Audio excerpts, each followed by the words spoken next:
We cannot predict exactly what will happen in the coming hours and days in Ukraine. What is clear is the unacceptably high cost in human suffering and destruction of an escalation.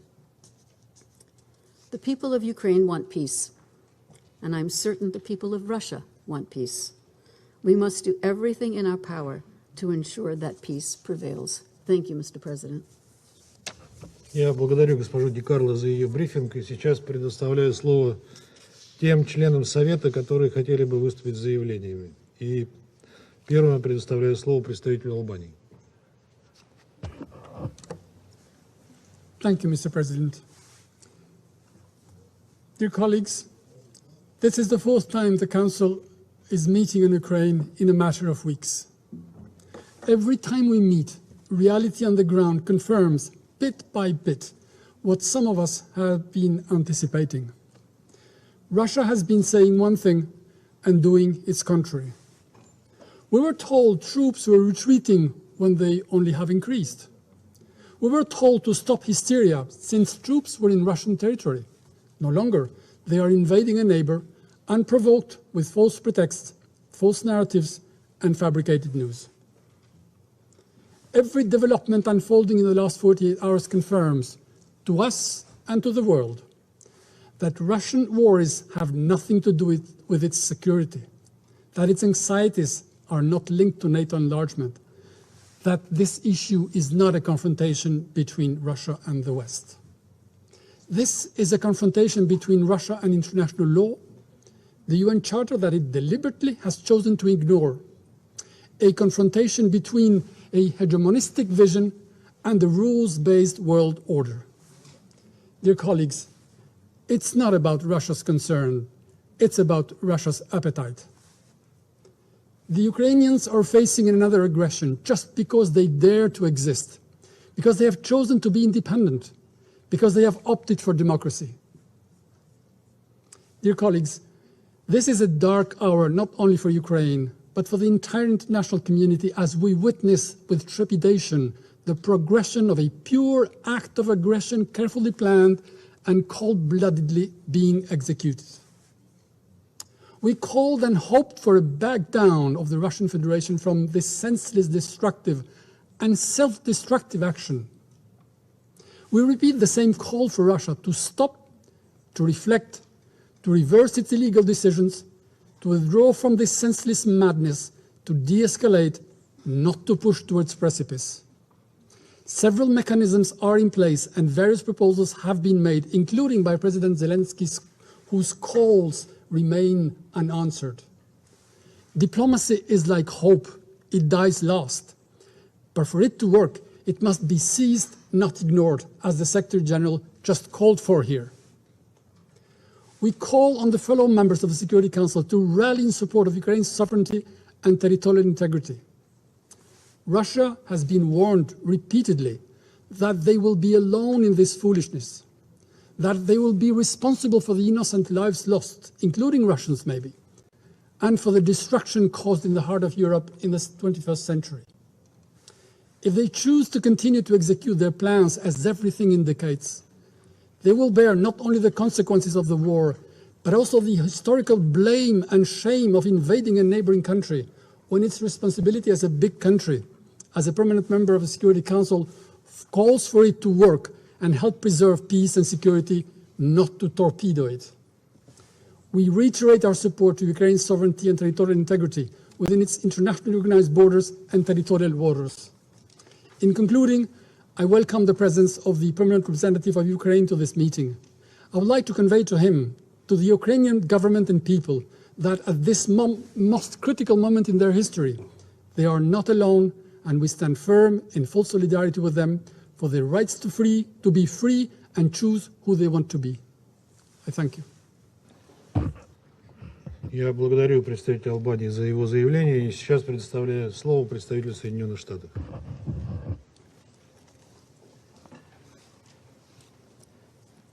Thank you, Mr. President, and thank you, Secretary General. Thank you for your strong stance and your powerful remarks today at the General Assembly and for your remarks tonight. Colleagues, a few moments ago, I spoke to President Biden, who asked me to convey in the strongest possible terms his and our steadfast support for Ukraine and support for the urgent meeting this Council has convened tonight. Furthermore, he asked me to share that the United States and our allies and partners will continue to respond to Russia's actions with unity, with clarity, and with conviction. We are here tonight because we believe, along with Ukraine, that a full-scale further invasion into Ukraine by Russia is imminent. Tonight, we're seeing the Russians close airspace, move troops into Donbass, and move forces into combat-ready positions. This is a perilous moment, and we're here for one reason and one reason only: to ask Russia to stop, return to your borders, send your troops and your tanks and your planes back to their barracks and hangars, and send your diplomats to the negotiating table. Back away from the brink before it is too late.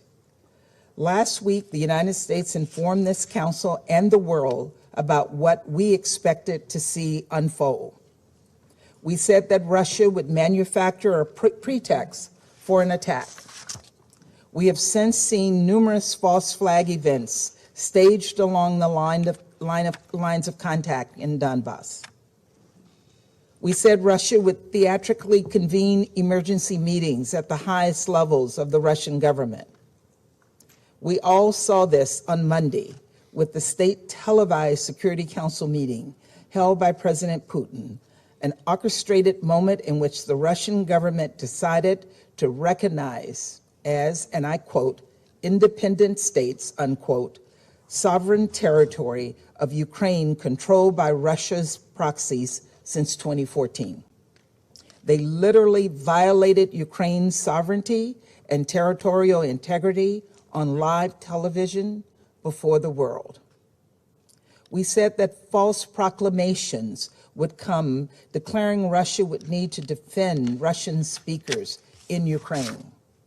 We got that and much more from President Putin's speech on Monday and during the speech of the Russian ambassador in the General Assembly today. No one could have predicted just how dangerous, inciting, and far-reaching President Putin's speech would be, with Putin arguing for taking the world back in time to an era of empires and colonies. Finally, we said the attack would come next, that we could expect communications to be jammed, cyber attacks to shut down key Ukrainian institutions. Last week, we attributed to Russia denial of service attacks against Ukrainian banks, and we saw similar activity this morning targeting government sites as well. And in the last few hours, we have received very concerning reports of destructive malware placed on hundreds of computers and executed on at least some.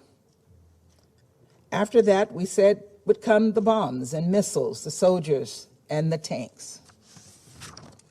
Already soldiers have been deployed to the occupied region of Ukraine. Ladies and gentlemen, we are here tonight because we believe the rest is imminent. Now, over the past few weeks, Russia has called our predictions hysterical. Russia said we were lying. Russia said we were supplying the world with misinformation. Russia's diplomats even laughed in the face of the human suffering we were sounding the alarm about. But what we said would happen has come to pass for all the world to see. So let us be clear. All parties are not culpable here. There's no middle ground. Calling for both sides to de-escalate only gives Russia a pass. Russia is the aggressor here.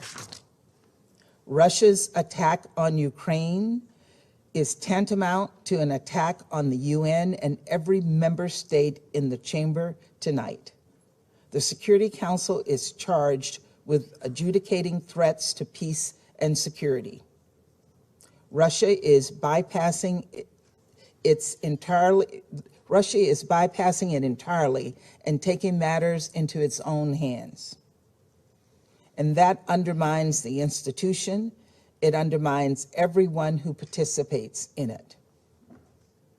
The United States, Ukraine, its allies and partners across Europe, UN officials, every other member of the Security Council, we have all repeatedly implored Russia to engage at the diplomatic table. Those calls were not heard. Instead, tonight, Russia has brought its people, the Ukrainian people, and the world to the brink of a conflict that will produce an untold amount of human suffering. I said it in the General Assembly this morning, and I'll say it again tonight. Everyday Russians should be asking themselves right now, how many Russian lives Putin will sacrifice for his cynical ambitions. Responsible members of this Security Council will stand together, and we will stand with Ukraine. And we will do so despite a reckless, irresponsible, permanent member of the Security Council abusing its powers to attack its neighbor and subvert the UN and our international system. This morning in the General Assembly, we saw dozens of leaders from across the globe stand up to defend the UN Charter and Ukraine against Russia's brazen attacks. We were proud to stand with them. Today, I had the opportunity to meet with Ukrainian Foreign Minister Kuleba. And many of you were in the General Assembly Hall this morning when Foreign Minister Kuleba received enthusiastic and overwhelming applause after his remarks. Since he could not be here this evening, I would like to conclude by echoing his words. This morning, he warned us all that, quote, no one will be able to sit out this crisis if President Putin decides that he can move forward with this aggression against Ukraine. Your governments and your people will face painful consequences together with our government and our people, unquote. He is right. History tells us that. And we must confront this threat head on in this council, in the UN, and in our capitals. The people of Ukraine are counting on us. Let's not let them down. Thank you, Mr. President. Я благодарю представительницу Соединенных Штатов за ее заявление.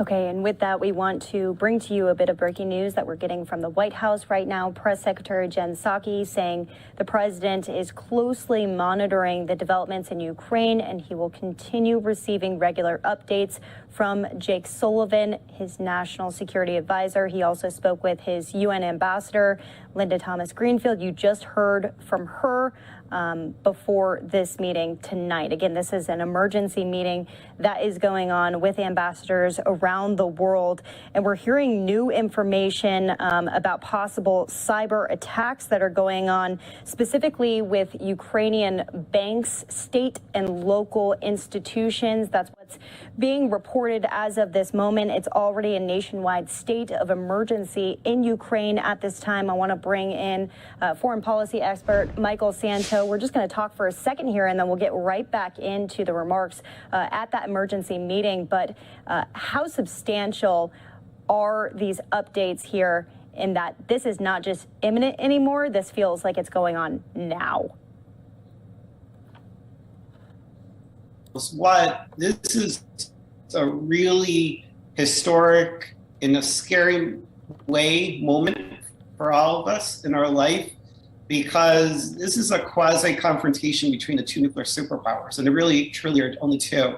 And, we're not going to defend Ukraine. We can't afford to because of the dangers involved. It's not a NATO member. We're not committed. We years ago, we said that we wouldn't necessarily, but this is event, unfortunately, of enormous historic significance. It's undoing basically the peaceful transition after the Soviet Union, the peaceful efforts of Gorbachev and Reagan. And in some ways, it's undoing the Helsinki process that we launched with the Soviets in '75. This is a huge, very dangerous moment that we're watching right now because, hopefully it works out for good, but I can't overstate how dangerous the situation is right now.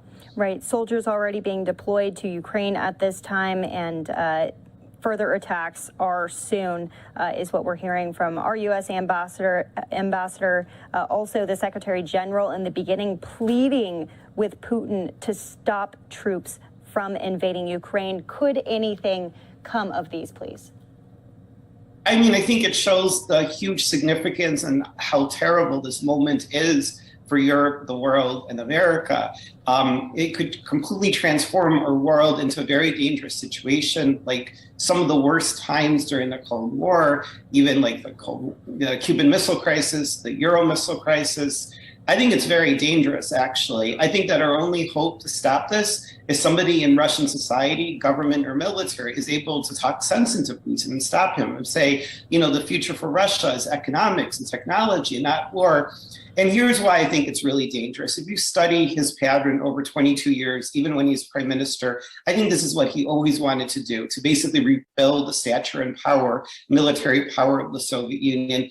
And I'm afraid that his calculation is, this is the peak of Russian military power. It's only going to go down. So this is his chance to undermine the world order that heroic people like Ronald Reagan, George H.W. Bush, Mikhail Gorbachev, and Shevardnadze, the foreign minister of Soviet Union, worked so hard to create a peaceful future for Europe and the world, where Europe would not be divided by an iron curtain and Russia wouldn't be at war with Western Europe and the United States. And he wants to undo it. He wants to refight the Cold War. And he's shown that it's not always cold for him. His contractors attacked our forces in Syria in February 2018. Unfortunately, we could have clashes here because I think that Putin is an incredibly dangerous, hardcore KGB personality. And I think that's what we're seeing unfolding. Unless somebody stops him, they're going to conquer Ukraine. And it could be very, very ugly, right. I'm afraid to say. I do want to cut you off here for a second, Michael, because we're getting in that President Putin is speaking live on Russian state TV right now, and he has said that they have decided to launch a special military action in Donbass right now. So that is a very, very substantial statement from President Putin amid this emergency meeting with UN ambassadors.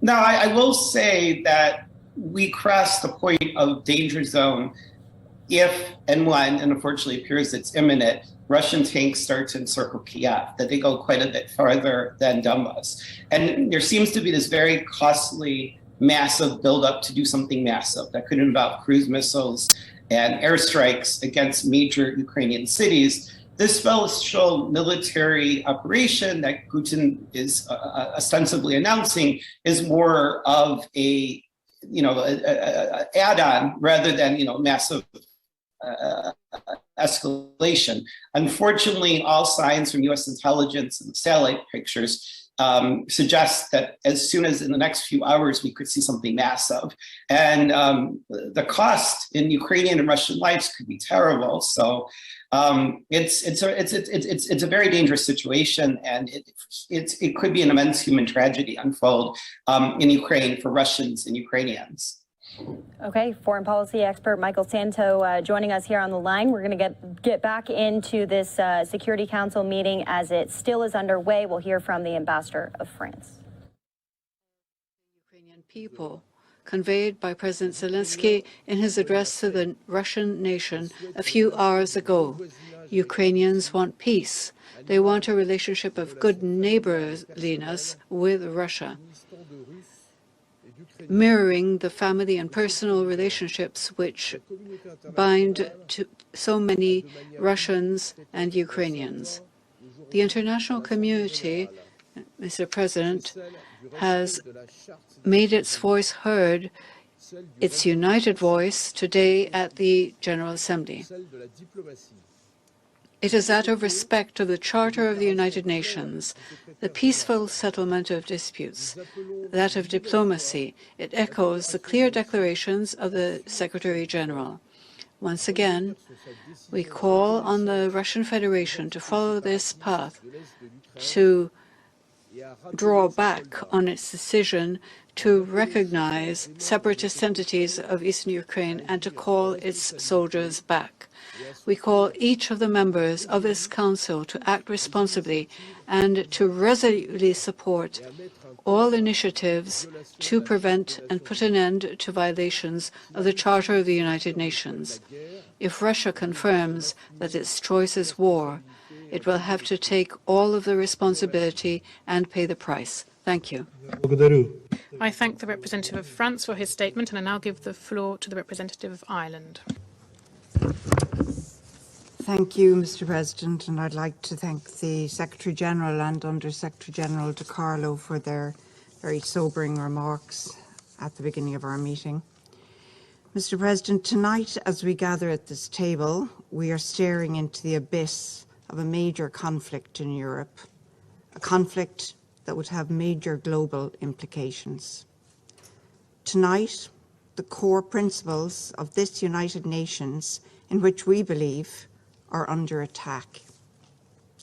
In Ireland, we know the importance of the rules-based international order. We know the importance of respecting the voice and integrity of all countries, big or small. Most fundamentally, we know the value of peace. We believe that one state threatening and using lethal force against another to get its way or to expand its territory is no solution. Ireland has a deep understanding, informed by our history, that dialogue and respect resolve disputes. Tonight, this drives our solidarity with Ukraine. It is our collective responsibility, indeed our obligation here at this table, to maintain international peace and security, nothing less. That means we stand up for the sovereignty and territorial integrity of every member state of the United Nations. Let's be clear, the internationally recognized borders of Ukraine have not changed. The decision by Russia to recognize as independent entities the non-government controlled areas of Donetsk and Luhansk regions of Ukraine does not change those borders one iota. They did not change in 2014, and they have not changed this week. We urge the Russian Federation to reverse this decision immediately. We urge the Russian Federation to refrain from further escalatory unilateral actions which can only serve to further deepen this crisis. Tonight, the path for diplomacy, the path for dialogue that we have called on for so long is perilously narrow. The principles of the UN Charter we hold dear have already been breached. These principles now risk being further violated. This is the time to show courage, the courage and the time now to pull back from the precipice, the time to return to dialogue and to diplomacy. The use of military aggression has no place in our modern world. Have we learned absolutely nothing from our history? These United Nations rose from the ashes of 2 world wars. The senseless destruction of that era was born of a belief that military might makes right. This philosophy, applied with modern weaponry, would unleash devastation and human suffering, affecting millions of innocent people. Tonight, we stand with the people of Ukraine. Tonight, we stand with the UN Charter. We stand with those who, even in this dark hour, still have the courage and hope to bring us back from this precipice. A resort to military conquest for one state to impose its will unilaterally against another, to annex part of its territory, has absolutely no place in the 21st century.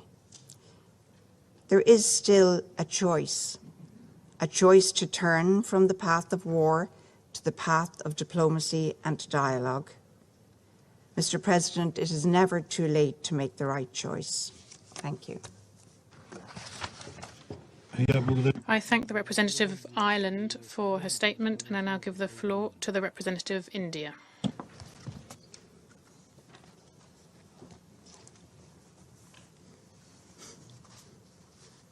Thank you, Mr. President. Let me begin by thanking Secretary General for his briefing on the evolving situation in the eastern regions of Ukraine. The Security Council had met 2 days ago and discussed the situation. We had called for urgent de-escalation of tensions and emphasized on sustained and focused diplomacy to address all issues concerning the situation. However, we note with regret that the calls of the international community to give time to the recent initiatives undertaken by parties to diffuse tensions were not heeded too. The situation is in danger of spiraling into a major crisis. We express our deep concern over the developments which, if not handled carefully, may well undermine the peace and security of the region. We call for immediate de-escalation and for refraining from any further action that could contribute to a worsening of the situation. We call on all parties to exert greater efforts to bridge divergent interests. I would like to underline that the legitimate security interests of all parties should be fully taken into account. India has consistently advocated at the United Nations the need for peaceful settlement of disputes in accordance with international law and with agreements entered into by parties concerned. I underline once again that more than 20,000 Indian nationals, including students, are located in different parts of Ukraine, including in its border areas. We are facilitating the return of all Indian nationals, including students, as may be required. We believe that the solution lies in sustained diplomatic dialogue between the concerned parties. In the meantime, we strongly emphasize the vital need for all sides to maintain international peace and security by exercising the utmost restraint. I thank you. I thank the representative of India for his statement, and I now give the floor to the representative of the United Arab Emirates. سيد الرئيس، أود بداية أن أشكر الأمين العام ووكيلة الأمين العام على مداخلاتهما. اجتماعنا هذا هو الاجتماع الرابع الذي يعقده مجلس الأمن حول أوكرانيا. Mr. President, this is the fourth meeting held by the Council on Ukraine in this month. In light of the recent developments, أخذت بلادي موقفا يتمثل في الدعوة إلى خفض التصعيد والعمل على إيجاد حل سلمي للأزمة. وفي هذا الإطار in light of the recent and alarming tensions, my country has taken a firm position calling for de-escalation and efforts to find a peaceful solution to the crisis between the concerned parties. In this context, we would like to point out the following. First, we affirm the importance of engaging in dialogue in good faith while intensifying diplomatic efforts at all levels to support the opportunities of peace on the basis of international law. We reiterate the Minsk agreements still constitute a good basis for reaching a peaceful solution to the crisis and maintaining regional and international security and stability. Second, we stress the importance of adherence to the principles of international law and the Charter of the United Nations, particularly in settling international disputes through peaceful means and respecting the sovereignty, independence, territorial integrity of states. Adherence to these principles and compliance with the Charter of the United Nations constitute a central pillar in finding a sustainable and peaceful solution to the current crisis. Third, we reiterate that the crisis in eastern Ukraine could exacerbate the critical conditions of the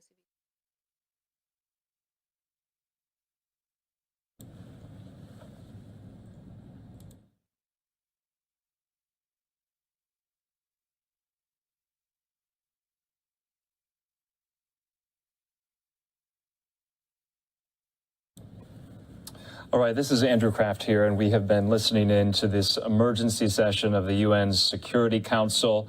Right now, the UN ambassador there from the UAE speaking. So this is going to be going on for some time. We're going to show you as much as we can of it, but we also want to bring in some of our guests tonight. We're going to be having on national security experts, foreign policy experts, cybersecurity experts, historians, academics, and reporters, breaking down everything that has been going on just in the last about hour or so, as we have been getting in new developments almost by the minute here about the situation on the ground in eastern Ukraine. Right now, though, I'm being joined by John Dermody. He's a former deputy legal advisor for the National Security Council and a former attorney at Homeland Security. John, thanks for being with us.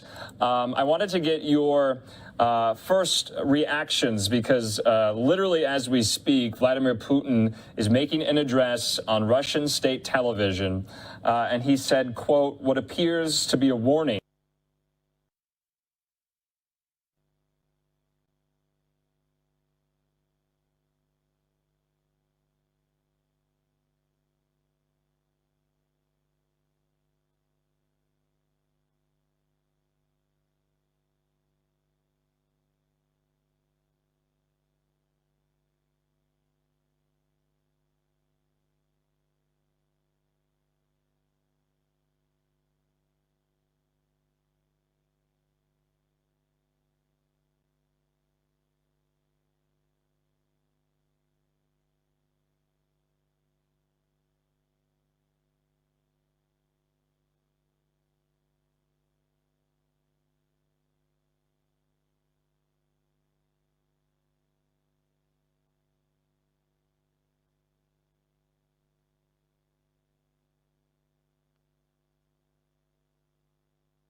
Chapter.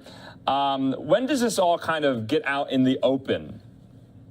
So you've identified one of the core challenges of trying to conduct statecraft when you're dealing with cyber. The lines in the sand just aren't clear. There hasn't been a history and certainly public examples of types of activities that different nation states would consider to be, across the line. I certainly think that there have been sort of clear communications and statements at international bodies like the UN that if you are, attacking and going after sort of core critical functions, including potentially some aspects of critical infrastructure, that might be something that would be tantamount to an invasion or a violation of sovereignty. But it's really difficult to sort of identify where those lines are when so much of it is happening, one, outside of the public eye that you can't really see what's happening. And two, some of it is happening not necessarily by state actors, but by proxies or criminal threat actors that are acting either at the behest or, with the sort of wink and a nod by various nation states. John, just lastly, what are you going to be looking for, especially on the cyber front, as we go into the next 24 hours in Ukraine? We're already getting reports that some communication lines have been taken offline, we know that basically civil aircraft are restricted from flying in all of Ukrainian airspace. But especially on the cyber front, what do you think they're going to go after next? I mean, the Russians have incredible capabilities in this area and have used them in the past. So I would anticipate sort of full-scale knocking down of systems in Ukraine. I don't think that sort of direct attack is the type of thing that would be, at this point, levied against those nations that are critical of Russian actions, like the United States. However, I do think that the activities in Ukraine are increasing the overall sort of threat posture for any sort of entity that's operating in some of the countries that are critical of Ukraine. So what you may see there is not necessarily sort of state action, the GRU or someone else firing off malware or something like that, but you may see sort of loosening of the reins on cyber threat actors, criminal cyber threat actors, ransomware purveyors, and that type of thing. And that could potentially create sort of a real threat for private sector companies that are just sort of wanting to sit this out and see what's happening. But, again, going back to what the U.S. ambassador to the UN said, no one's going to be able to sit on the sidelines of this. John Dermody, we appreciate your time and your expertise into this, and we'll no doubt be speaking again in the next couple of days, I'm sure. My pleasure. All right, right now, though, we do have a new shot that just popped up of Russian President Vladimir Putin on Russian state TV giving an address right now. You can see we have some video of it. Of course, it is all in Russian. I will do my best. We're getting right now some of these translations, and I'm going to read for you what Putin is saying to his people. I'm going to be reading some of the quotes from the speech from start to finish. Right now, Putin, like I said before, has said he has declared a special military operation in eastern Ukraine, in the Donbas region. He says, quote, "A couple of words for those who would be tempted to intervene. Russia will respond immediately, and you will have consequences that you never have had before in your history." He says, "Our analysis has concluded that our confrontation with these forces, these Ukrainian forces, is inevitable." He says, quote, "We have to preserve Russia and Russian territorial integrity." So right now we are showing you video of what is going out on the airwaves in Russia right now on state television by President Putin. Putin announcing a special military operation in the Donbas. He says, quote, "I am counting on unity of the government. The fate of Russia is in credible hands of our multinational country." Right now, we're getting more and more quotes from this speech. It is, of course, in Russian. He says about NATO expansion, quote, "For U.S. and its allies, it is so-called Russia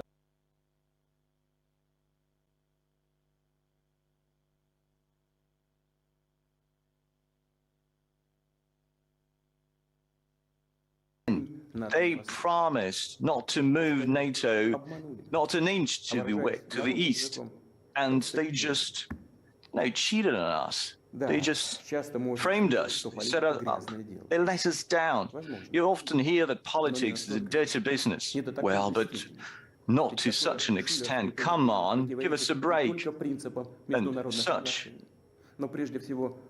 attitude runs counter to international law, to morale. What about justice? What about the truth? You can only see blatant lies and hypocrisy. And US policymakers, journalists, think tankers say that in the past years, there's an empire of lies in the US. Well, I can only agree with that. That's true. But the US is a great country. It's a systemic power. All of its satellite nations, its proxies, sing along, and they copy its behavior, and they happily borrow the rules that are imposed on them. So you can safely say that the entire Western bloc, shaped by the US, according to its design, is entirely the empire of lies.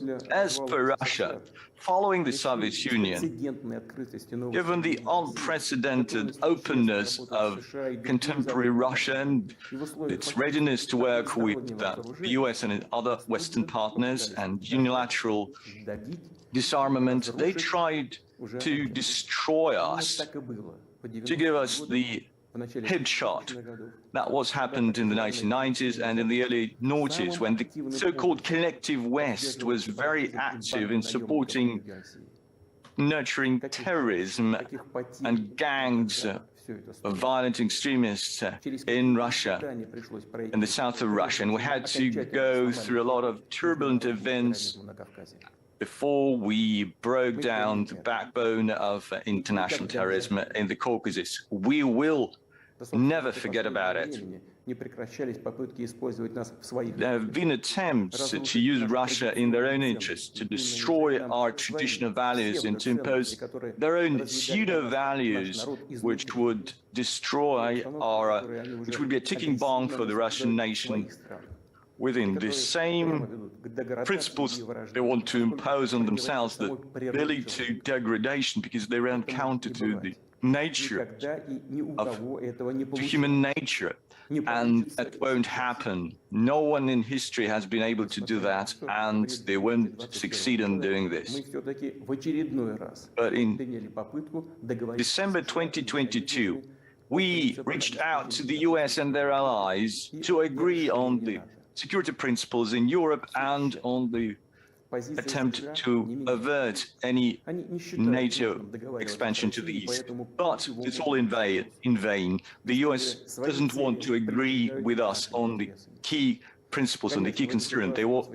In pursuing their goals, they don't show any respect to our concerns and interests.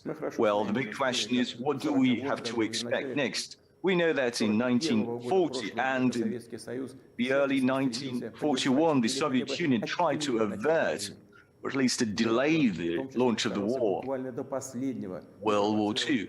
And they've tried not to provoke the potential aggressor until the most last moments. And they delayed the steps to prepare for an imminent aggression. And the steps that have been taken were too little too late. Eventually, the country was not ready to face a full-blown invasion by Nazi Germany that launched an aggression against the Soviet Union in the early hours on the 22nd of June 1941. We were able to stop the enemy. The attempt to appease the aggressor ahead of the war was a grave mistake, and it cost us a lot. We lost strategic territories and millions of people in the early months. We will not make such a mistake such a blunder for a second time. We have no right to do it. Those who lay claims to world hegemony without any grounds call us, Russia, the enemy adversary. And they do have huge financial, scientific, military clout. We are aware of this. When we objectively assess the threats against us in the economy, and we also assess our abilities and capabilities to withstand that blackmail, that sheer and ruthless blackmail. We are pretty realistic about those assessments. As for the military, even following the collapse of the Soviet Union and the loss of a lot of capacity, Russia is one of the most powerful nuclear countries around the world, and it has certain advantages in terms of some new innovative weapons. And in this regard, no one should have any doubts that any direct attack against Russia would lead to any dangerous circumstances for any potential aggressor and to their defeat. Military technology is evolving very fast.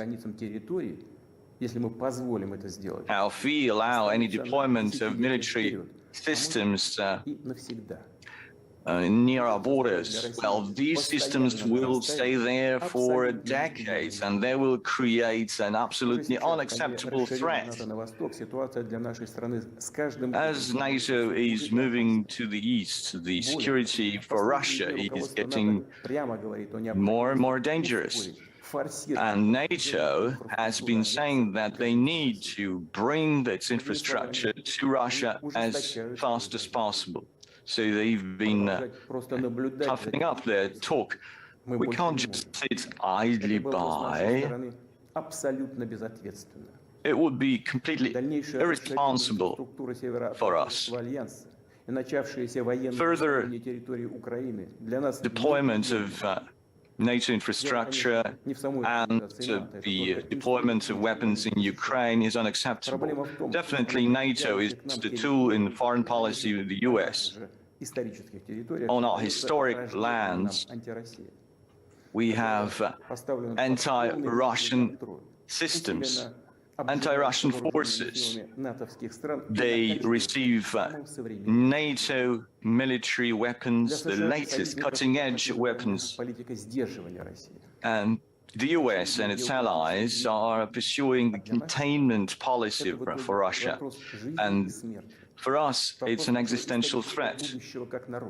Die or live. It's about the destiny of us as a nation. It's no exaggeration. It's a real threat to our interests and to our very existence, to our sovereignty, to the existence of our state. That's the red line that I've mentioned earlier very often. And they've crossed that line in this regard.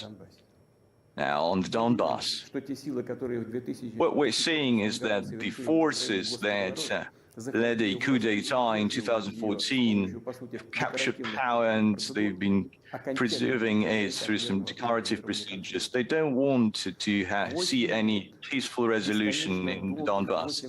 For 8 years, long 8 years, we've done everything to address the situation through peaceful political forces. It's all been in vain.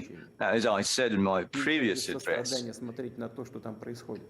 we cannot just sit idly by and watch the tragedy unfolding. We cannot just be patient. We had to stop that nightmare genocide against millions of people who pin their hopes entirely on Russia, on us.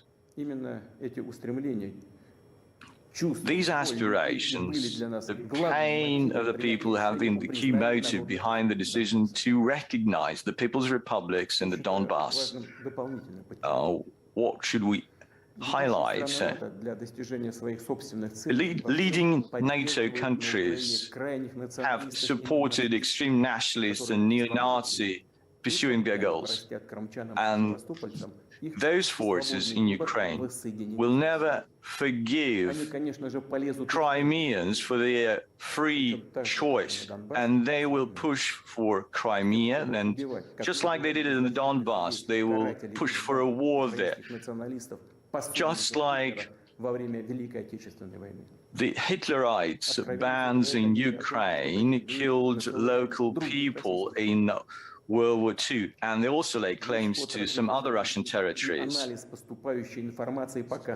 The intelligence we receive is that a clash against these Nazi forces is inevitable. It's just a matter of time. They are biding their time. And now they're also saying they want nuclear power.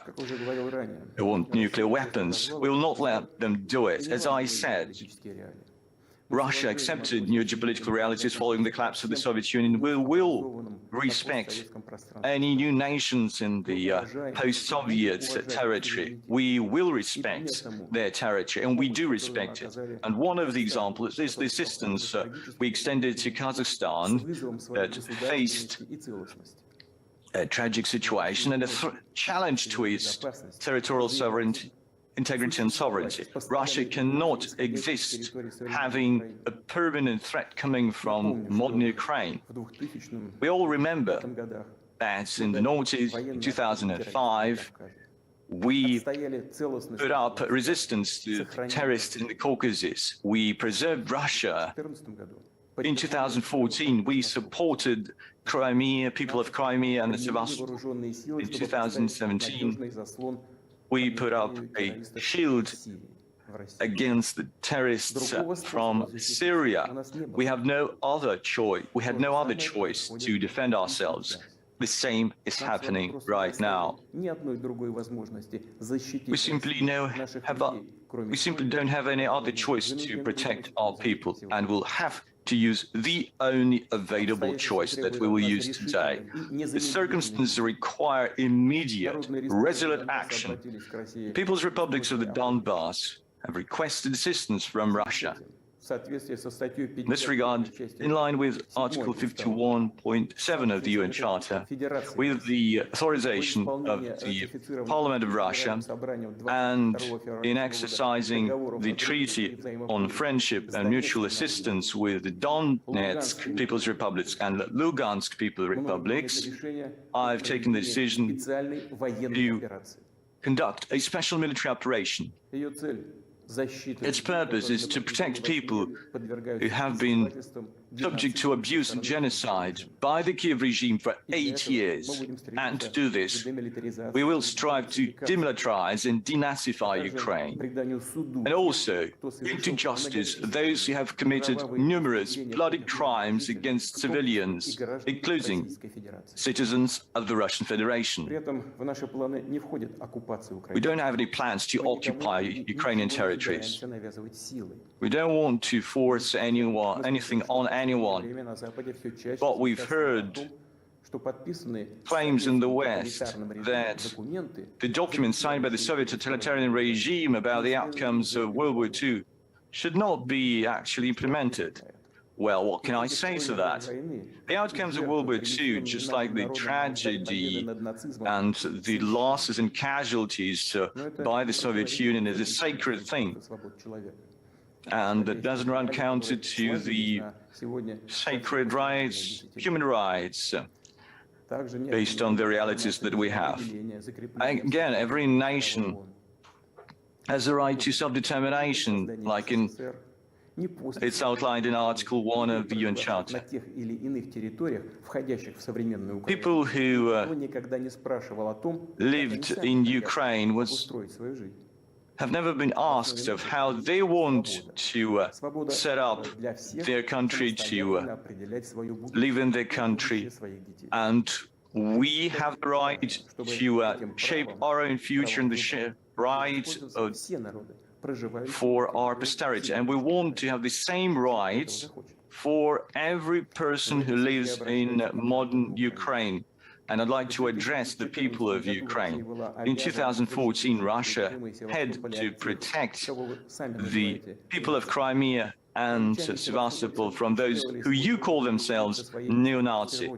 Crimeans wanted to stay with their historical homeland, Russia, and we supported that. We couldn't have done otherwise. What we're seeing today is not to undermine the interests of Ukrainians. We want to protect Russia against those who have taken Ukraine hostage and tried to use it as a proxy against Russia and our nation. But repeat, what we do is self-defense against the threats that are being created against us and against an even higher tragedy than the one happening right now. It might be really hard for you, but please understand us.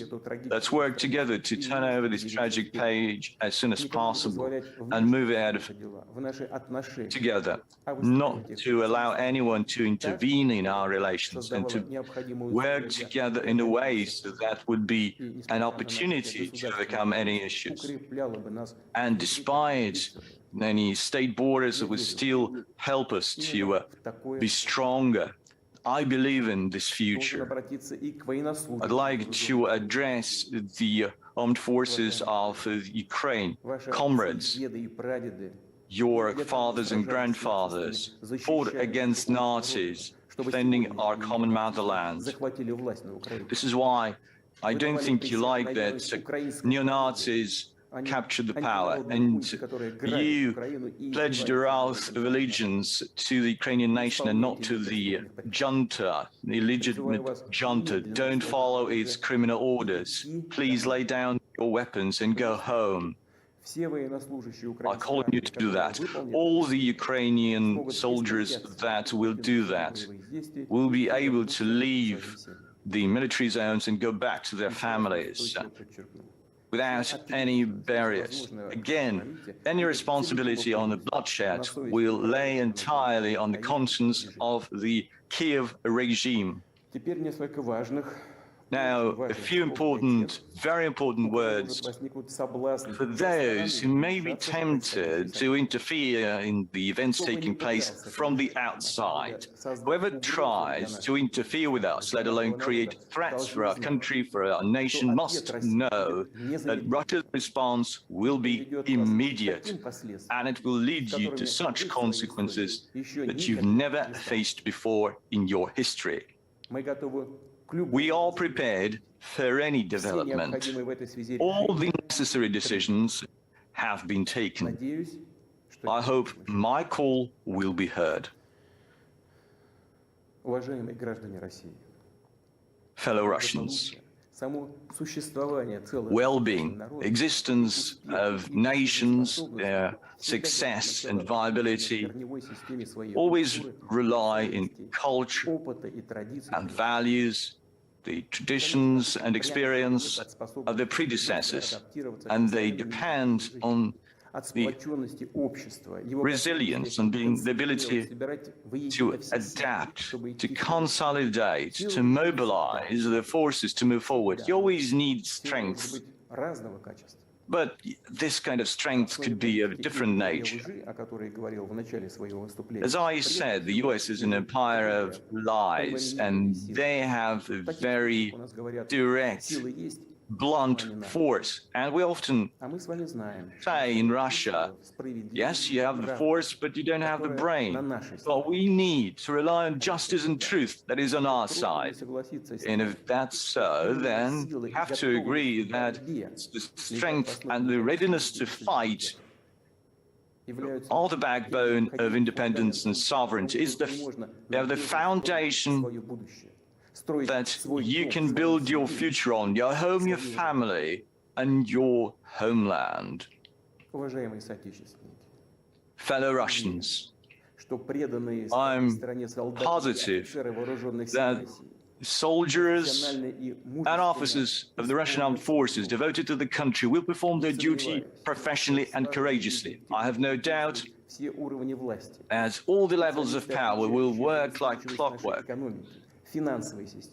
Those who are responsible for the social security, for the financial sector, heads of our companies and the entire Russian business community. I hope that all the parliamentary factions and all our civil forces will come together. The destiny of Russia is in the safe hands of our multi-ethnic people. That means that the decisions that have been taken will be executed. The goals achieved, security of our homeland guaranteed and ensured. I hope that you will support this decision. We love our homeland, and that means that we are powerful. Now, for a quick recap of our breaking news, Vladimir Putin has announced a special military operation in Donbass during an address to the nation, which we just heard.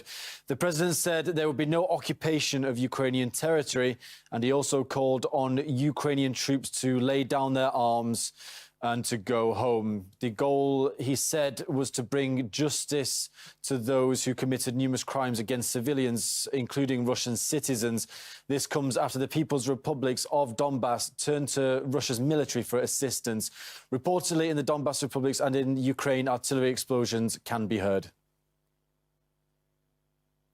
Now, the Kremlin confirmed that it did receive a request from the heads of the Lugansk and Donetsk republics for, quote, helping with curbing aggression from Ukraine. Ukraine has reacted by branding it an escalation and setting up an emergency meeting with the Security Council, which we heard just moments ago as well.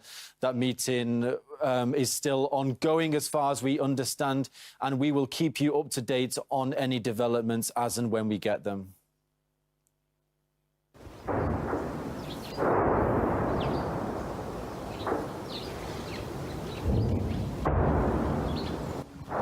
The assistance was asked for on the basis of treaties they signed with Moscow early this week and comes after reports of an escalation in the region. This video from Lugansk was shared exclusively with RT and appears to show the aftermath of a bombardment. Local officials say 2 civilians were killed when a car was hit by an anti-tank missile. And this exclusive video shows artillery fire hitting Donetsk. Local authorities say 3 civilians have been killed by the Ukrainian military in the last 24 hours. RT's Murad Gazdiev reports. This is the aftermath of an apparent car bombing that recently happened in Lugansk city.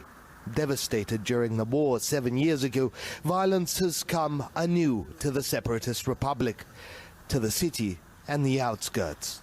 Here's another village that was hit over the course of this violent night. A 122mm mortar round. Here are the bits of shrapnel that caused all this damage, cutting down power lines as well as blowing out windows in nearby houses. This happened again in the very early hours of the morning. In this village, ironically named Merry Mountain, locals are terrified. When this Ukrainian shell landed in the middle of their village, many were hiding in the basements, which may have saved their lives. No people were hurt, but a family dog wasn't so lucky. You can see 2 wounds in its head, a piece of shrapnel apparently that went into either its eye or the back of the head and came out of the other side. Given conditions here, the violence and the lack of money from the people here, the villagers, it is unlikely that this dog is going to get any help. This is the harsh reality of war. It cheapens the value of life. Amid fear and terror, people turn inwards. Survival, rather than charity or mercy, becomes the priority. They have no decency. Why kill? People are dying on the other side, and we feel bad for them. My granddaughter and son are there, and we're being attacked here. They behave like animals. It might make more sense if there was a military base here, some soldiers, but there's nobody but pensioners. Why do you think are they doing this? Out of hatred. This level of violence stretches for hundreds of kilometers. The entirety of the front line is afire. Nearby, 2 civilians were reportedly killed when a guided missile fired from the Ukrainian side struck their vehicle. Hours apart, an explosive device apparently went off at the Lugansk tram depot with such force that thousands awoke in the middle of the night.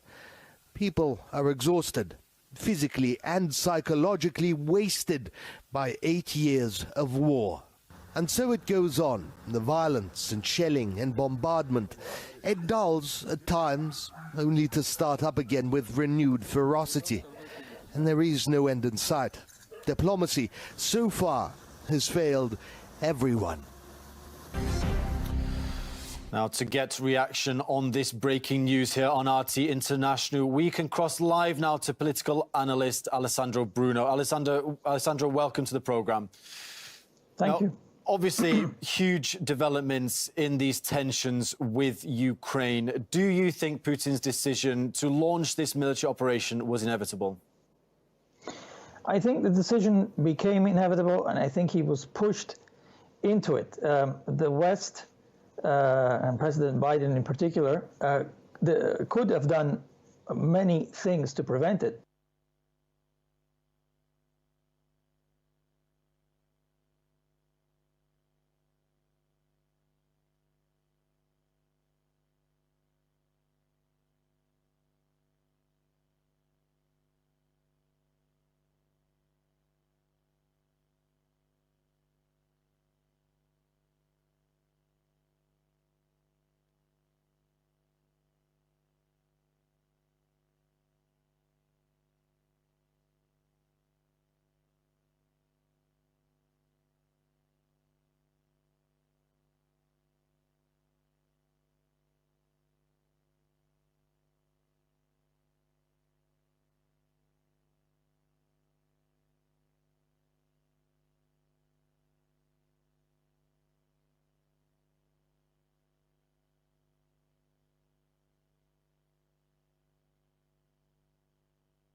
that President Putin has announced and that we've started to hear from not just Kharkiv, but even in Kyiv. That's amazing. It's far distant from the border. And even we've heard some reports from the southern part of Ukraine, south of the occupied territories of Donbass. So we're past the point of going back.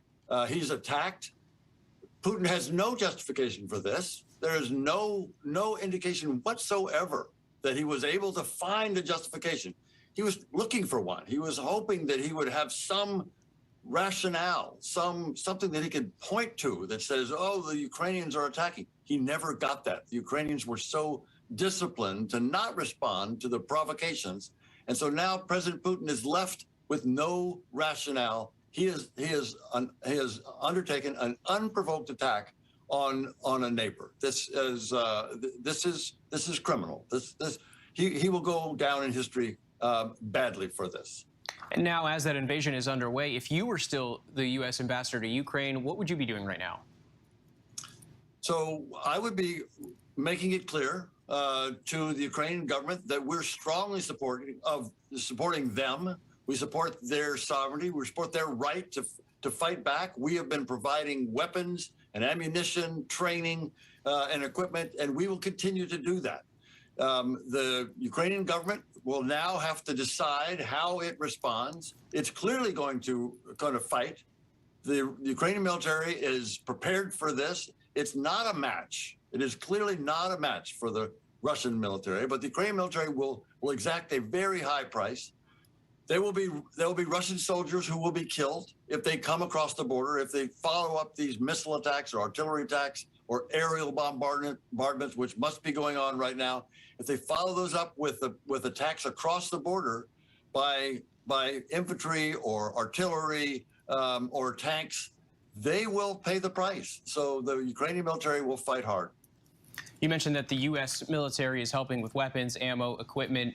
Is there any point of escalation where that might defend themselves? They will also be taking care that they can maintain control of the country. The Russians probably are going to try to depose this government. Who knows what they're after? We know in general what they're after, which is to dominate Ukraine. But how they go about that is not yet clear. And so President Zelensky, who has stood up to President Putin very clearly, very strong, very resolute, he's going to have to continue to do that. He's going to have to rally his nation to fight and resist the Russians as they come across.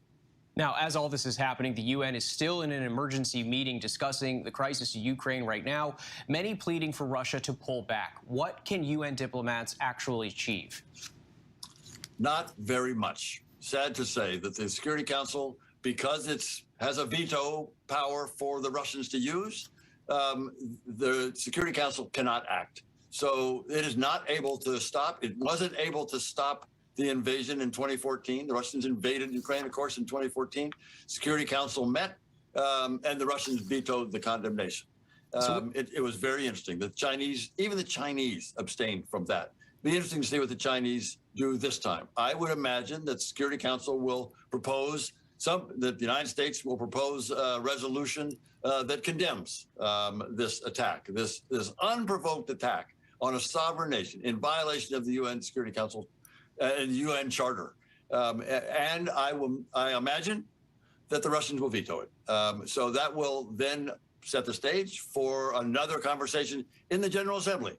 In the General Assembly, which doesn't have the ability to actually do things, but it can say things. It will vote to condemn Russia, but it's not able to stop this fight. And with that said, so much of this surrounds the possibility of Ukraine applying for NATO membership. Why is that such an issue for Russian President Vladimir Putin? It's a great question. It is a great question. Everyone knows, including Vladimir Putin, that Ukraine is not ready to join NATO today or tomorrow or even next year. So why he is invading to stop something that's not going to happen anytime soon, that makes no sense. It makes no sense. It's totally unjustified. There is no answer to your question. It's a good question, and there's no answer. Realistically here, what's the worst case scenario? Worst case scenario is a massive invasion by these 200,000 or more troops that the Russians have massed around Ukraine. It will be a terrible, bloody fight. Tens of thousands of Ukrainians will be killed, military and civilian. Thousands of Russians will be killed, military. They will go back. Your reporter in Moscow raised the right question. Do the Russian people really support this massive invasion?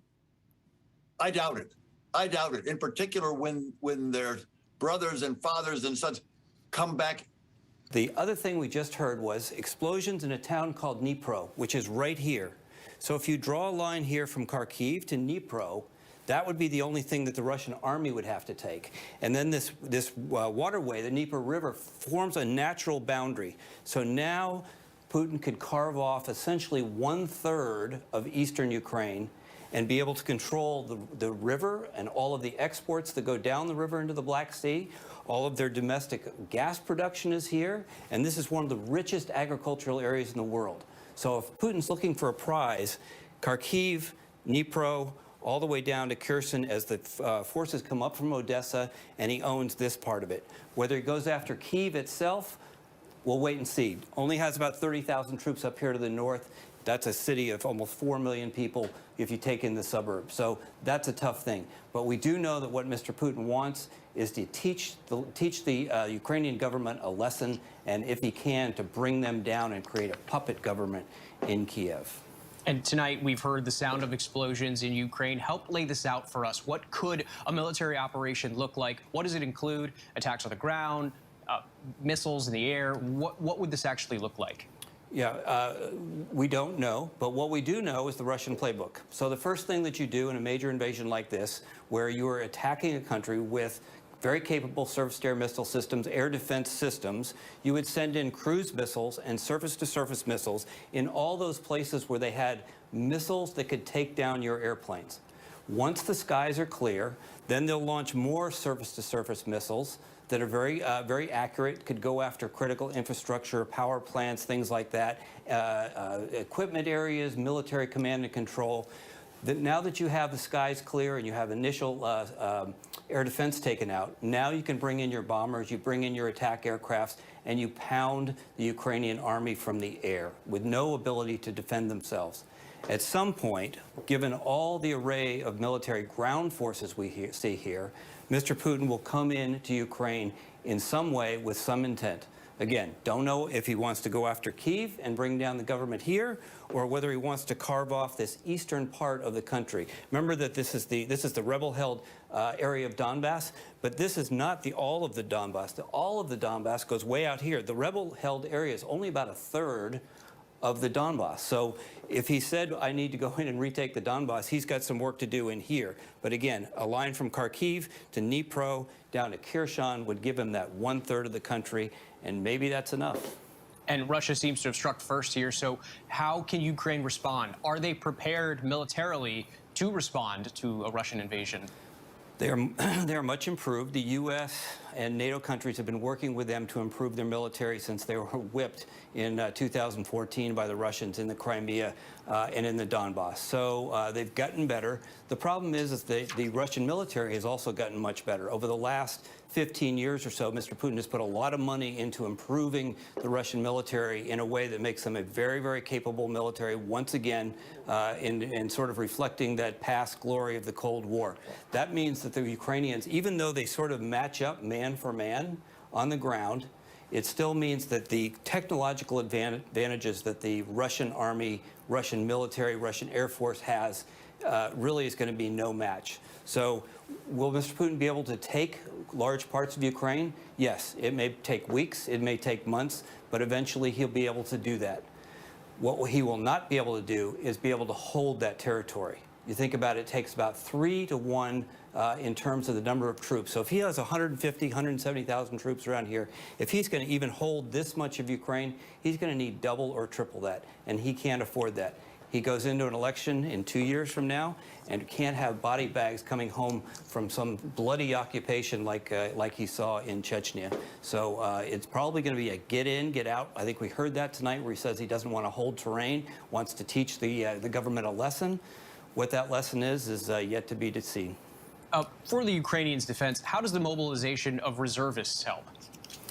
Because really what they're going to have to do is fight sort of a militia, an insurgency. So remember we saw insurgencies in Iraq and Afghanistan that we had to fight. It's actually quite difficult because you have people who believe in the defense of their country, that they've been invaded by a country. They're very proud that the national spirit of Ukraine has grown since the independence in 1991 from Russia. So you have Russians invading and killing Ukrainians, and so what they're going to have to do after they eventually get overrun is to sort of go into the militias and fight a guerrilla war. And that ends up being very, very bloody, not only for the Ukrainians, but eventually for the Russians. And Colonel, last question here. American troops are overseas right now. What kind of support could they provide Ukraine, and how will they engage? Zero. It'll be the President Biden has made it very clear that this is not our fight. So Ukraine is not a member of NATO. It's never going to be a member of NATO. Someday maybe it'll be a member of the EU, but it is not our fight. It's not NATO's fight, but it is still very, very concerning. If you think about it, Andrew, this part of the world has a really bad track record for small world wars turning into brush fires and world wars. So it's one of these things that needs to be watched because there's a lot of historical overhang here that's quite scary. Colonel Gander, thank you for that insight. And we'll be back after this break with more reporting from the ground in Ukraine and our team of analysts to break all of this down. Stay with us.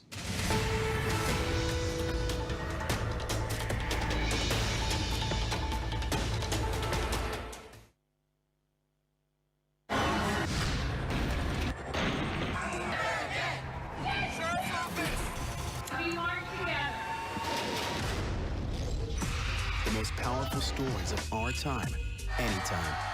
Nightline. It's an extraordinary story. A computer salesman was supposed to report to prison to begin a 17-year sentence. They let him turn himself into jail with no escort. No one thought he would run. How do you evade capture for 25 years? How do you do that? Now, join the search, following the U.S. Marshals as they uncover new leads in a global manhunt. Can you help catch this fugitive? Have you seen this man? Have you seen this man? Have you seen this man? Listen and join the all-new hunt wherever you get your podcasts. Now streaming on ABC News Live 2020. True crime, cinematic, real-life drama, stunning, the unthinkable. Follow the clues. The Hunt. True crime 2020. Now streaming on ABC News Live. National parks are incredibly safe places, but crime will happen. Hey, my wife had fallen. She's in really critical condition. At that time, I thought it was just a tragic accident. There's still a lot of questions we need to ask. There were small things that didn't totally add up. This is 2 lives for Harold that have died now. I was shocked. Something's not right.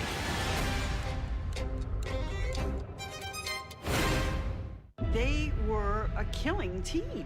A mother and daughter poisoning her family members. I mean, this is unheard of. Who does that?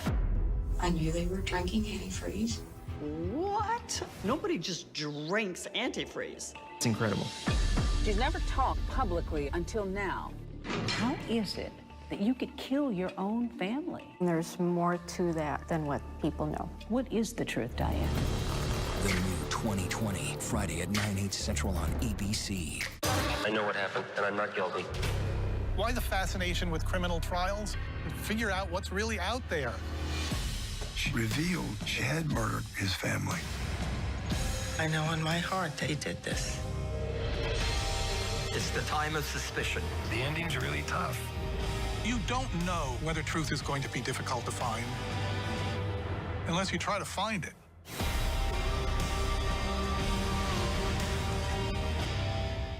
This is what being live is all about. This is ABC News Live. All right, we're gonna move out. Let's move out. We're surrounded by people squeezing into this bomb shelter. We're on an urgent delivery run. Not afraid to go there. So my question, Mr. President, what are you so afraid of? Breaking news, live events. This is the moment. Streaming straight to you, anytime, anywhere. You just met one friend right here. You're watching ABC News Live. Thanks for streaming with us.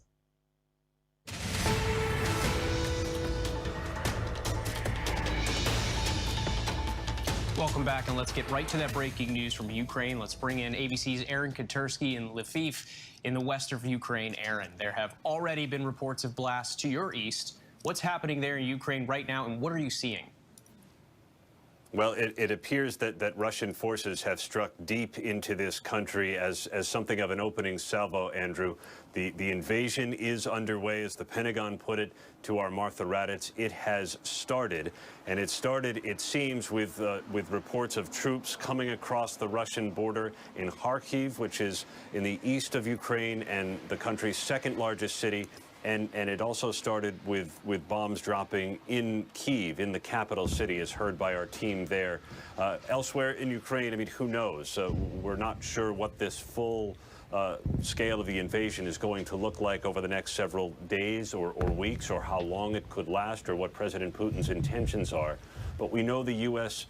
Military is in neighboring countries now, and the Ukrainian military had said that it was bracing key members of parliament here in Ukraine that the invasion was going to include Kyiv, the capital, and at least one other major city. And if that's Kharkiv to the east, it would make sense because it is the second largest city, home to about 1.5 million people or so. And it could help President Putin, if this is his intention, try and claim the eastern third of the country, cut it off from the capital to prevent Ukrainian troops from falling back to defend it. Let's go back to how this all started. It was a slow build-up to a possible attack. Were the Ukrainian people prepared for this? Well, they had not necessarily been put on a war footing, but today a tone changed as President Zelensky started calling up reservists, 36,000 of them, to reinforce the Ukrainian military. He also got on the phone with world leaders, President Biden included in recent days, appealing for financial support and other support for the Ukrainian military. And the country's National Security Council called for a state of emergency, and that's to allow authorities to impose curfews or limit transport, do other things to try and get ahead of any threats that may arise. And that was a real signal that they thought something was coming. And then the Ukrainian military began to brief members of parliament, telling them that an invasion was coming and coming soon, and preparing them that it was going to be much bigger than the fighting that we've seen in this country for the last 8 years in eastern Ukraine. And Aaron, you mentioned the calling up of reservists. How else has the country ensured that its people are going to be safe?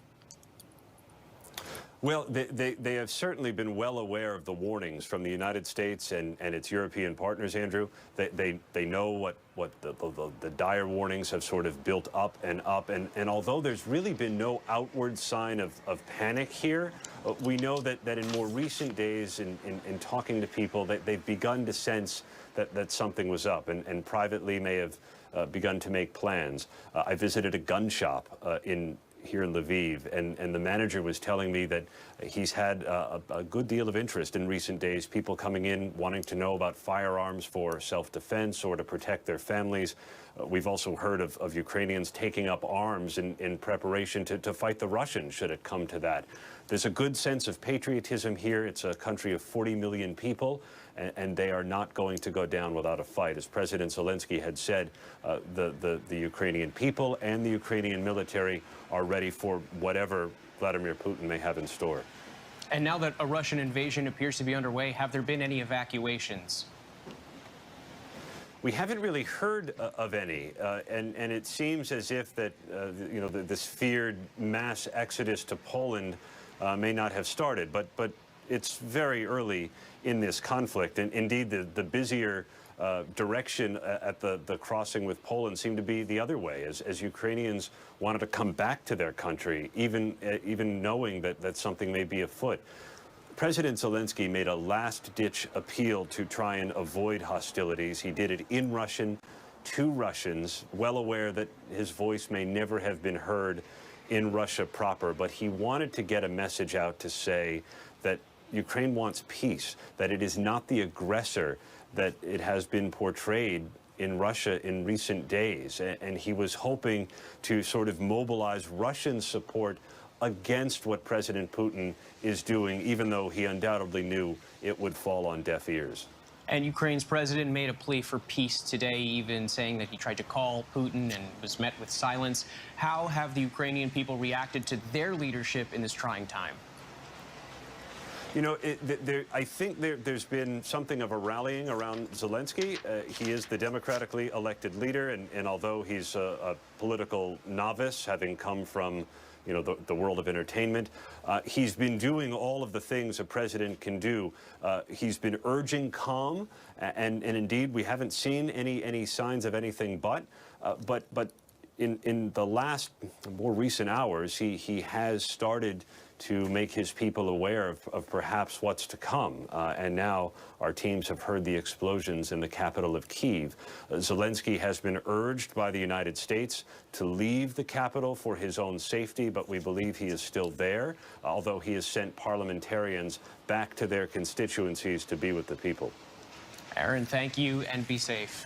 Now, there will no doubt be economic impacts from what's happening overseas tonight, globally and here in the United States. So we turn to ABC's Elizabeth Schulze for more. Elizabeth, there have already been sanctions announced. Has the White House indicated yet how they will respond to this particular escalation? Well, Andrew, the White House has released a statement from President Biden that called this an unprovoked and unjustified attack on Ukraine and vowing that the world will hold Russia accountable. So what that will look like is these severe economic penalties that they have been teeing up in case this type of invasion happens. We do know that so far the sanctions have been pretty targeted, focused on a few Russian banks, on the financial system, on oligarchs. This next round, the White House has said, will be coordinated again with its allies and could include broader measures, things like export controls, which would make it difficult for Russia to get access to critical technologies. They're talking about targeting bigger banks that could affect more Russian households, the broader Russian economy, and the possibility of personal sanctions on President Putin hasn't been completely ruled out. You know, ultimately, the attempt here is to show that we have a lot of measures that we can still take that will severely cripple the economy. The U.S. says it's prepared to do this with its allies, and President Biden is expected to make this announcement in a public address tomorrow, Andrew. And how much could tonight's attack further rock the financial markets? Well, if there's one thing the stock market doesn't like, it's uncertainty, and this is a big dose of it. We are already seeing stock market futures trade lower, and those losses have accelerated as the scope of this has become more clear. You know, one of the biggest questions for traders is how long is this going to last? And of course, we don't know that at this point. So a lot of traders tell me that you can expect very choppy and bumpy trading in the coming days, maybe weeks, as we try to kind of look at how this is going to play out. Some of those safe haven assets like gold, where a lot of investors go in times of uncertainty, are trading higher. And of course, oil prices are trading higher now in the wake of this announcement. That is one of the key things we're watching when it comes to the effect on the Russian economy and on the overall economy, too. And this could have a real and immediate impact on Americans. We're already seeing a lot of pain at the pump. How high could gas and energy prices go from here? And are these price hikes expected to last? This is the question. We are seeing, Andrew, already Brent crude oil prices close to $100 a barrel in the wake of this news tonight. That means that the price that you are going to pay at the gas pump could eventually go higher with crude oil prices going higher. So, you know, remember, Russia is the third largest producer, exporter of crude oil in the world, the second largest exporter of natural gas. A lot of this is going to mean that European consumers pay higher prices at the pump or in their heating bills, especially if what Russia decides to do is retaliate in response to these sanctions that we expect to be announced by the U.S. and by its allies. If Russia then decides to pull back supply from the market to further disrupt the oil market, that could mean that there's more disruption for consumers here, and that could result in higher prices. You know, we've already seen prices go up so much. Gas prices are up 20 cents for the national average gallon of gas here in the U.S., and a lot of analysts say you can expect to see $4 gallon of gas if we continue to see these oil prices trending higher, Andrew. And Elizabeth, is there anything the Biden administration can do to try to mitigate the economic fallout here in the U.S.? You know, this is a message that the White House has been trying to send, saying we understand that Americans will bear some of the pain of these measures that we are imposing. And part of that is the cost of democracy, they say. But on the other hand, inflation is already a problem here in the U.S. It's already pinching Americans. So they've tried to say we're making a coordinated effort, the U.S. with other countries around the world, to stock up on oil reserves in case Russia does decide to pull back, to stock up on natural gas reserves to try try to say we are prepared, we have enough ready to go to subvert some of the shocks that could be in place here in the market. At the same time, the U.S. isn't ruling out other options like releasing oil from its strategic petroleum reserve. This is something that it did earlier this year when we saw gas prices going up. How much of an effect that will have for the average person going to fill up at the tank, not very clear at this point. And ultimately, this is a global market. So when there are big shocks and big disruptions like this, it does trickle down to the consumer, you and me here at home. Andrew. Elizabeth Schulze there in Washington, D.C. Thank you. Let's turn now to ABC News contributor and retired General Robert Abrams. General Abrams was an advisor to former U.S. Secretary of Defense Chuck Hagel during the last invasion of Ukraine, and more recently was the head of U.S. forces in Korea. Thank you, General. Okay, so U.S. defense officials were expecting this invasion to come tonight under the cover of night. Why this timing? Why in the dark? And was this meant to be a surprise attack? Well, I think the timing, there's a lot of factors on the timing, and you've touched on a couple of them. Historically and typically, military operations, we like to initiate them under the cover of darkness. The advantage goes to the attacker, and it's when it disrupts people's circadian rhythm.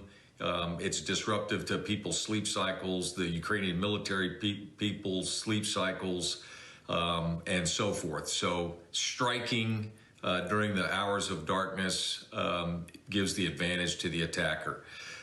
Why today, I think, is tied to several factors. I think the weather had something to do with it. Weather fairly good today across the country, not as good in the east.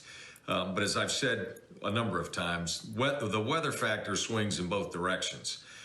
It may not have been ideal for the attacker, but it's not ideal for the defender either. And so I think that was probably a neutral state of play between the attacker and the defender. I think there's some symbolism on starting it today. This is the Russian Army Day of Remembrance.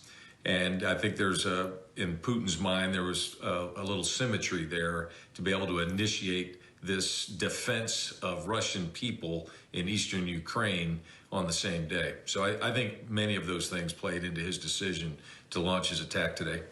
What do you expect the Russian military forces to do in the coming hours? It's just after 6 a.m. in Ukraine. What could morning look like? Well, look, I think we need to pay attention to what Putin said. What he said was, we're going to do a special military operation to demilitarize Ukraine and denazify Ukraine. So I think we should kind of step back away from the tactics of what we can expect to see. I think he's made a declarative statement that he intends to destroy or completely disarm the Ukrainian military, and it will not be limited to one part of the country.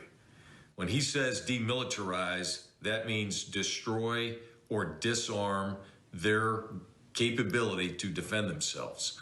And then on the denazification, I think that's not a veiled threat. That is a clear, unambiguous threat to the leadership, the elected governmental officials of Ukraine, that he intends to replace them. What we should be asking is, if Putin and Russia is successful, how does this end?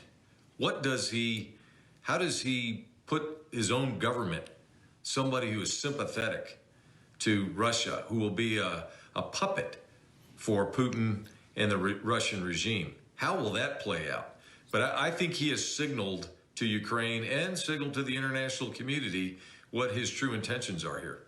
And let's go back to the aid for Ukraine. How much could the military assets provided by the U.S., like those Javelin missiles, help Ukraine in a conflict with a country like Russia? So the Javelin missiles and other arms and ammunition that are being provided by other NATO countries will be enormously helpful to the Ukrainian military. But as Steve pointed out earlier, the Ukrainian military is good. They're very good, and they're a lot better than they were in 2014.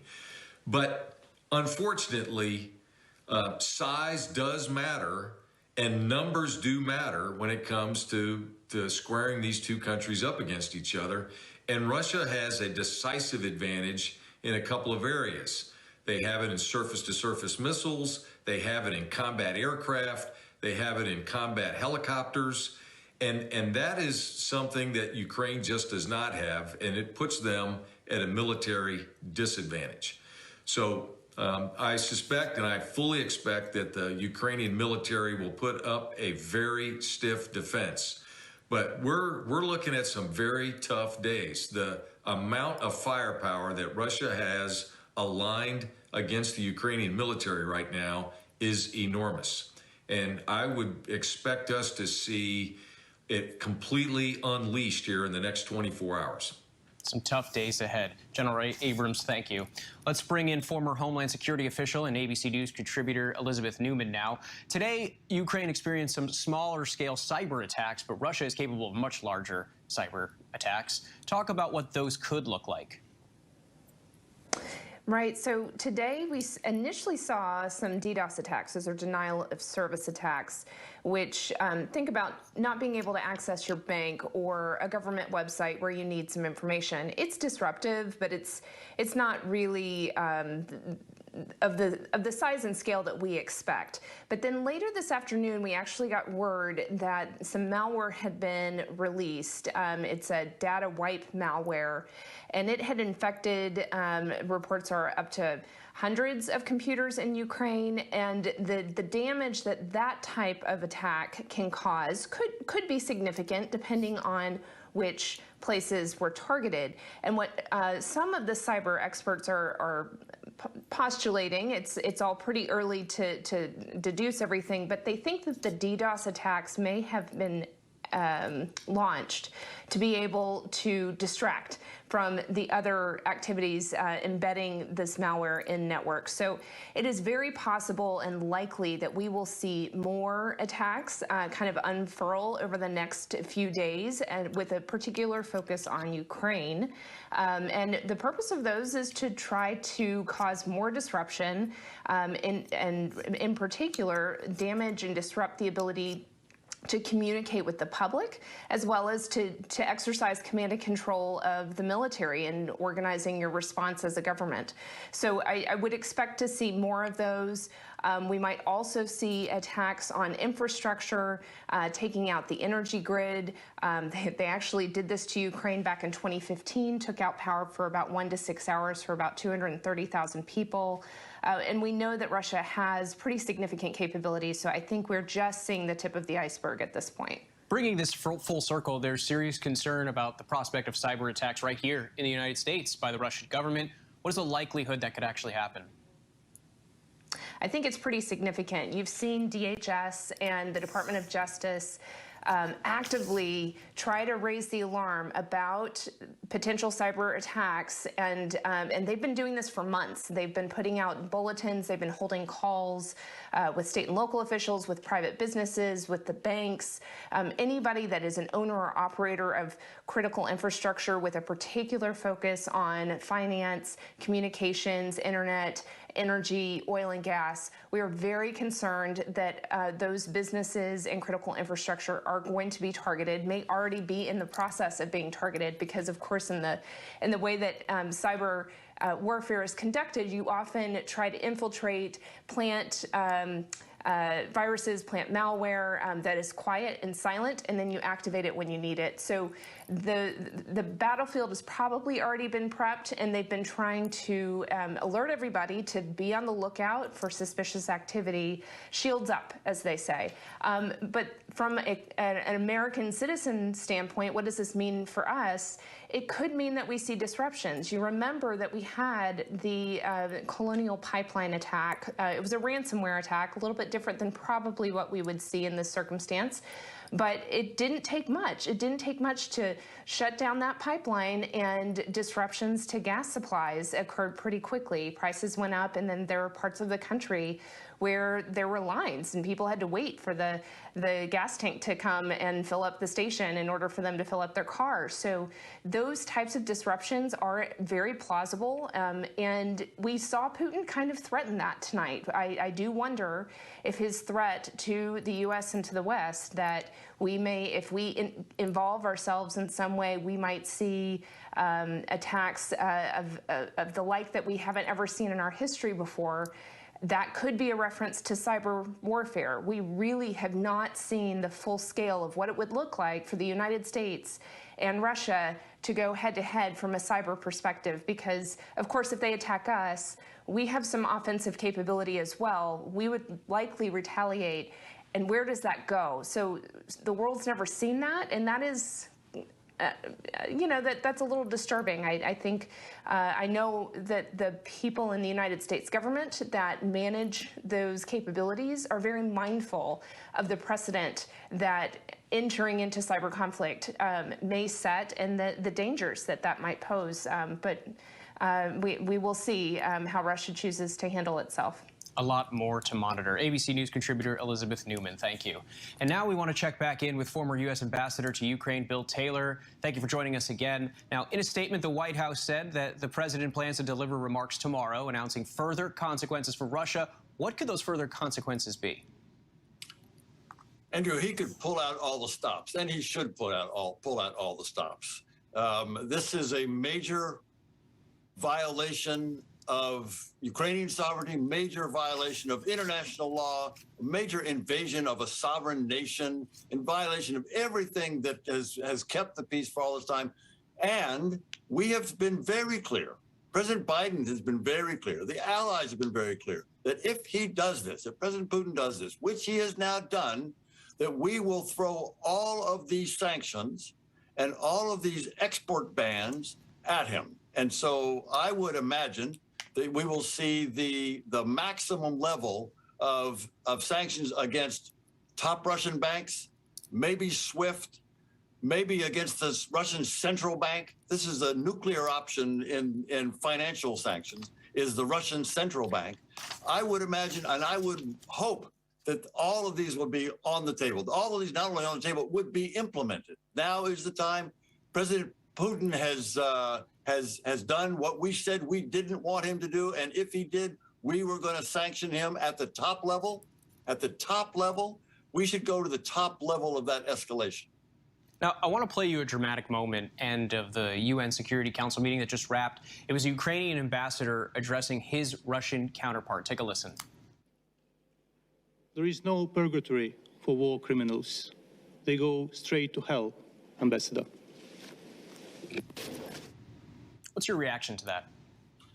He's absolutely right. This is a war crime. The number of civilians and military who will die because of what Mr. Putin has ordered will be enormous. It will be thousands, tens of thousands. Unprovoked attack on a nation, a sovereign nation, on Putin's border, killing thousands of civilians and military. This is a war crime. The ambassador is absolutely right. President Putin will go down with other war criminals, like in the past century, who ordered attacks on innocent people, who ordered attacks on nations on their borders. President Putin will go down with that club, with that group of people, that group of war criminals. Now that we're here, this crisis has been building for weeks. Do you think the United States and NATO allies did enough in terms of sanctions, in your opinion, beforehand to try and prevent what just happened here tonight? So the NATO allies and the United States took a lot of steps before this happened, and that was a good thing. They moved a lot of troops. They moved a lot of units from the United States to Eastern Europe. They moved a lot of U.S. forces from from Germany, from parts of Europe into the eastern flank of NATO. Those were active steps, active deterrence. That was an attempt to deter President Putin from what he's done today. So that deterrence has now failed. And now we go into exacting the price. We said we were going to do this. We're going to exact a price for doing this on his economy, on him, on his industry, Now's the time to do that. What could be the next move from NATO allies then if those sanctions did not deter Russia from invading? So two things. One is to continue to provide and increase dramatically the assistance that now the Ukrainian military needs more than ever. The Ukrainian military is on its own. There are no NATO forces there to help them, to fight with them, to fight alongside of them. So they need support. They need equipment. They need ammunition. They need the basis of resistance, and they are going to need then continued support to resist the Russians as they try to occupy. The Russians can get in. The Russians can get into Ukraine. There's no doubt about that. When they try to hold, when they try to do something, if they try to do what the general talked about in terms of replacing this government, they try to occupy a nation of 40 and 44 million people, many of whom, millions of Ukrainians will be fighting the Russians, the occupiers, on the streets of their villages and towns and forests. This will be miserable for the for the occupiers of Ukraine, the Russians, and the United States and other NATO allies from the NATO flank, from the eastern flank, will be supporting this resistance, these civilian resistance, the military resistance, the territorial defense forces. Ukrainians will fight. Their military will fight right now. Their territorial defense forces will then fight once the occupiers try to come into their, and the civilians will fight as well. It's now dawn in Ukraine, a new dawn. You know so many people there. Have you heard from anyone you know as Ukrainians wake up to what's going to be an incredibly challenging day? I'm hearing from Ukrainians who've been up all night. They've been up all night. So they've been watching this as we have. And they are just as determined as I just said. These are people who are determined to save their country, to protect their country, to protect their freedom. They've lived under Russian control before. They don't want to go back. They will defend. They will fight. And in the end, Andrew, they will prevail. It's a new day in Ukraine. Former U.S. Ambassador to Ukraine, Bill Taylor, we appreciate your time. And thank you for joining our special coverage this evening as Russia begins what senior Pentagon officials are calling an invasion of Ukraine. I'm Andrew Dimbert. Good night.